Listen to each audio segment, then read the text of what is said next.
Hi guys, welcome back.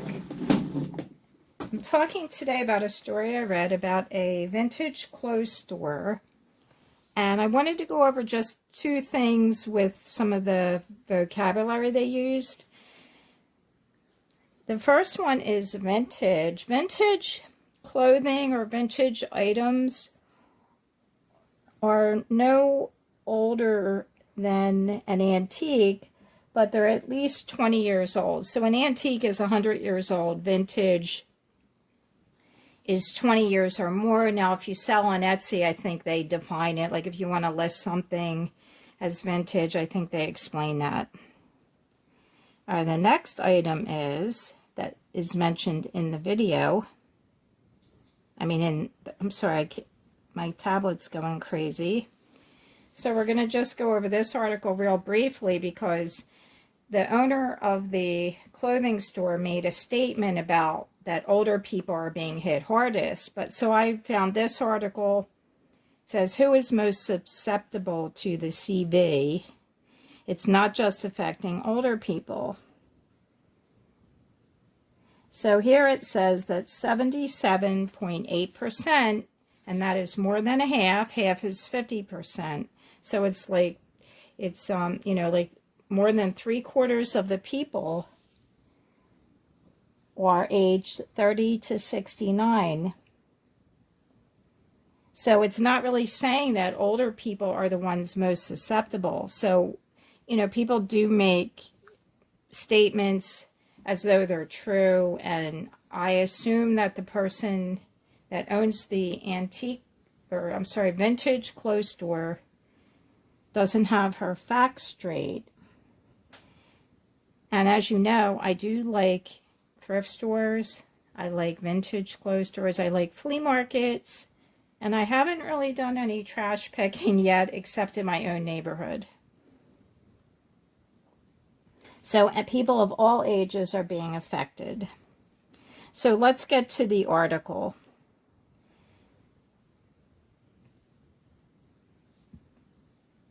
All right, so here it is on CNN. And the title of the article is, a vintage clothing store isn't arguing with customers about wearing a mask. Now here's the sign they posted. They did have another sign, it says, in the article, and the woman that owns the store was tired of arguing with people. So it says, if you choose not to wear a mask, we respectfully ask that you postpone your visit. We'll be happy to debate the efficacy of masks with you when this is over and you come in to sell your dead grandmother's clothes. TLDR, mask required. So the owner of the store, which is called Antique Sugar, her name is Sarah Bingham. She said she's tired of people coming in and arguing. So she did have a polite sign, so now she puts up this sign about the dead grandmother. And I'm going to have my take now on some of the things that she said here. So she says the people that didn't want to wear a mask really didn't want to wear a mask, and they wanted to argue about it and just tell me it didn't work or it was stupid. So right from the get-go, they're making people that don't wear masks like we all would just want to argue and we want to harass her. That's not the case. Some people can't wear a mask because of a medical condition. So she's tired of arguing, and she wants you to postpone your visit. And then she talks about the dead grandmother's clothes. And that's what I want to actually concentrate on, because I'm sure last year in 2019, she took clothes from people that had died in your family. I'm sure I don't know for sure. I haven't spoken with her, but she's saying we're not going to sell your grandmother's clothes. Well, I'm sure last year she did take, because that's what vintage is. It's 20 years of items that are at least 20 years old. And I'm sure people did come in and sell jewelry, and they took the clothes, but now they're saying we're not going to do that. And she's been flooded with calls, emails, and social media. Okay, so then she got a little criticism for saying the sign was making light of the condition. It says right here, we're not profiting off of anybody's dead grandmother. Well, what if your grandmother's alive and you want to take the clothes in? Is that okay? And I really doubt it, because I think she took clothes last year from your dead relatives and she probably never even asked. So it's almost like saying only grandmothers are going to die now from this, thing that's going on. And I just find it very disrespectful, in my opinion. So she does say the store gets inventory from the estate sales. She says her sign is being honest. We're not going to profit from your dead grandmother, but she profited last year from your dead grandmother's clothes. It's just, to me, very hypocritical, in my opinion. Okay, she said that grandmothers from all over the world have called and left voicemails. So I'm looking at China right now. So my time here in Philadelphia, I think it's about, 3:30? So China is about 12 hours. So now in China, it's 3:30 a.m. approximately. And if the store in Arizona is open from 10 to 5, in China right now, it's probably like 3 to 5 a.m. because Arizona is about 2 hours behind Philadelphia. So I doubt people are going to call her store even when they're sleeping. Say they want to call at 10 o'clock at night just to get through to leave a voice message. I mean, that's costing. If you have international plan on your phone, which I don't know how many people actually need to call overseas if you're living in, United States.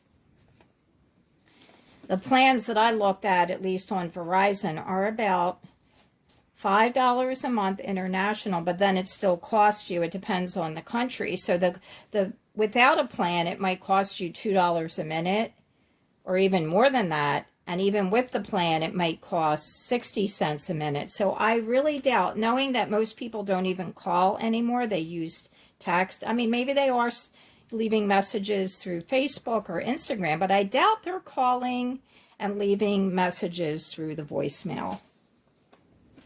Just my opinion. So then they talk about has new customers now, and the name of the store, I'm not sure if I mentioned, was Antiques Sugar. So now she's postponing sales on Instagram due to the volume of messages. And now she says the store has received a few threats. So she's hired a security guard from the bar next door to protect against any potential drama. And I'm wondering about that statement also, because if you're receiving threats, which you're implying are serious, then you need to file a police report, at least have it on record that you've been threatened.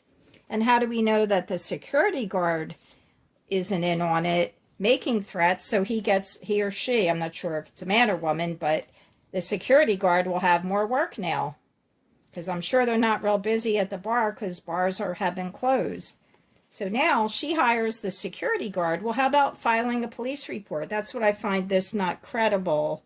And it always seems like whenever somebody has trouble in these stories that you hear, on the news or online, people are saying, I got threatened. I was threatened, like you're always the poor victim. No, you need to file a police report to make it more credible, because your insurance company will not pay you. Say your car is vandalized, you're not going to get a payment unless you file a police report. They really take that as a statement that now you're saying is really happened and it's truthful, because if you make a false police report, you could probably be prosecuted. So I don't know the laws in your state, but you're not allowed to make false police reports without having some consequences. So if this is really credible that she received threats, and where were they? Were they online, on Facebook? It's just all like, I'm a victim, poor me, someone criticized my sign, and I'm not going to sell your dead grandmother's clothes. It just sounds like she's the one that has hate in her heart because she doesn't like that people criticized her. So now she's making a big thing of it. So the last thing is, I wanted to point something out. Let's see, I think there's a little bit more to the article. Oh, she doesn't want people to get the CV at work and then pass it on to somebody that can't recover. That's the most awful thing in the world, she says, and we need to be thinking about other people, not ourselves. She would feel terrible if someone contracted the virus at her shop. Now, you wouldn't be able to prove that anyway. It's impossible to say if you did catch something, where did you get it from? Could be from anywhere. So she's concerned for her parents, her staff's loved ones, and everyone else.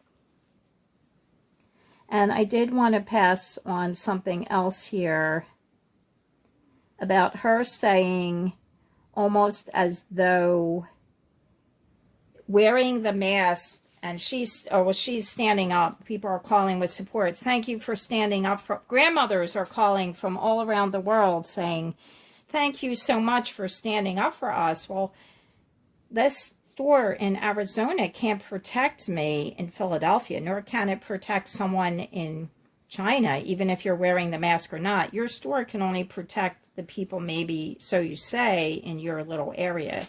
So it's just this, to me, this article is just a big exaggeration. It doesn't really say anything. To me, it has things that aren't true necessarily. The mask can't keep you healthy. We didn't wear a mask last year. There's no evidence that a mask can keep you healthy. The elderly aren't hit the hardest, according to the article I read. You are profiting from grandmom's clothes because you're a vintage store. You've been selling clothes for years, probably. I'm not sure how long she's been in business. So I did want to show you one more thing before we go. And I hope I made everything real clear about this, because it makes the people that don't want to wear masks like we are crazy and we're going to threaten people. That is totally not true. Stop spinning this untrue story, alleged untrue story, my opinion. I wanted to show you a box of face masks I bought. And I purchased these at Aldis. And I'll show you the inside. They are bluish. I haven't opened them yet. But let me show you on the outside of this. And you know how I am about the face mask. I mean, it does disrupt my breathing. We're not supposed to wear a mask all day. It says right here, single-use, non-medical. Why are we wearing these? This thing cannot filter a virus. They're non-medical, but we're using them for a medical condition, right? They're saying it's a virus and it's going to help you. And it's on each side. It's on this side. And it's on the other side, single-use, non-medical. It's now on this part. And we're wearing these. And it does hurt some people who can't breathe properly because your nose is covered, your mouth. You're forced to breathe through your mouth almost. Look at my other video about mouth breathing. Very unhealthy. There are some doctors speaking out. So as far as I'm concerned, this article, and here's the picture, is very insulting, and it's not really necessarily the real true story, because I feel like it's a little bit exaggerated just from the fact that saying that people from all around the world are calling. I mean, I don't know if they're calling. Maybe they are messaging on Facebook, because nowadays you can leave a comment. Your mask in Arizona is not protecting me, so don't speak for everybody. Just speak for your little community and maybe your staff members. You don't need to hire a security guard just because people disagreed with you. File the police report if it really did happen. I challenge this, saying you got threats. I find it difficult to believe, but you know, maybe she did, but that's the thing. You must file a police report. I would be afraid then if someone did threaten me, and, you know, I doubt she's having, security guards are expensive. They're probably like $20 or $30 an hour. So that's it for today. I'll see if I can find some other good stories for you all, and I hope you'll come back next time. I really appreciate you. Thank you so much for viewing some of my videos. I hope you'll take a minute, like, subscribe, share, and I'll see you next time.